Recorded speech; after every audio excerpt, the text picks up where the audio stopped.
if we're in a system that takes us, I don't know, and we're in it, but it makes a mirror image of us perfectly, to the point where we don't even know we're in it. That system knows every single thing you do about yourself, and because it has those extra frames of what's gone on through time, you see if there's like a tunnel of, frames of motion through time, it has as much knowledge about you that you do as long as you've been alive. But more so, depending on the level of clarity between upper and lower, meaning if your conscious mind doesn't know what your subconscious, unconscious mind is going through each night and throughout your underworld, if you will, that's a headless disconnect, if you will. And that unconscious is going to contain all the information about what you are and what you need to do to get out, but you won't have access to it because it will be stood or guarded behind gatekeepers, which are pretty much the gravity of hate and fear from trauma and lies and deception and past events that threatened our ego, which is funny because that's the illusory self in the box in the first place. You get it? It's a big sham. It's a game people play or don't. But the point is, it's happening because while in this system, people do not realize they're in the system. The system itself is not showing reality. It's showing what you think reality is. That's the whole point.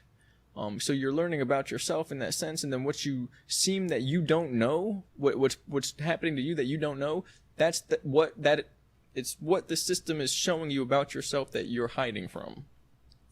And then the point is, it can't be broken or beaten, because to do so would be to beat and break yourself, because you're the reflection.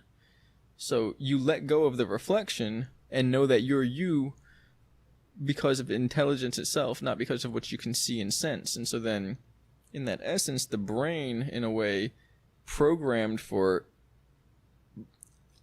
looking in two different directions to see itself, is that system whereby the images that you see don't line up perfectly so that you can see yourself within yourself.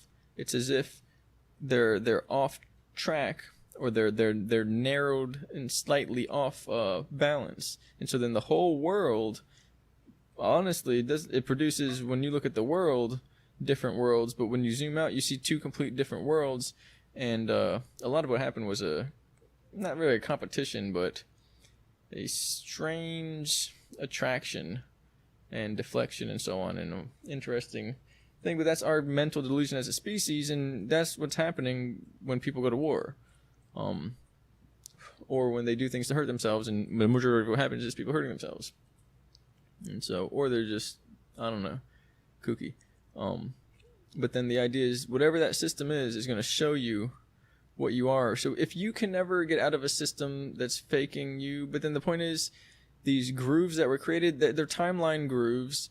Consciousness creates them. Space-time is literally the backdrop for that. The events in history that created war, and then people use their minds to expand their technology and drugs pretty much to expand their consciousness, and then basically repeated this process with children down the way, mutated our genetics and our collective.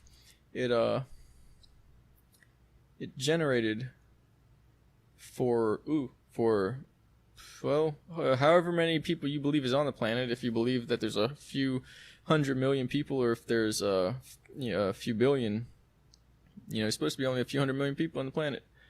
The point is, they all have those grooves in space-time to get out of, because that's our collective memory, which is basically sitting and just radiating in the field. Where else would it go?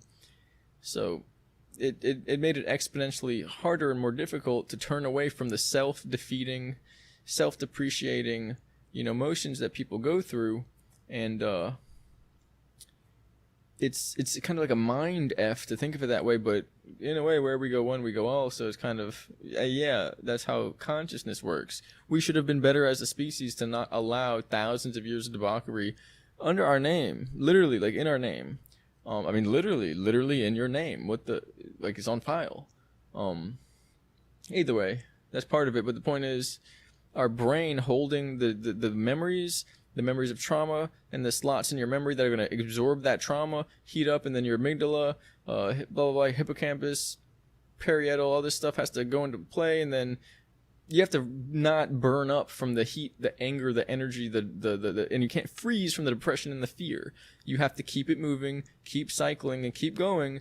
And we eventually, the more people do that, we develop that larger loop. But we couldn't break through this one for the longest time. Individually, we're all in that loop. We're trying to get to something larger. And again, these are not figure eights because these are tracks, bars.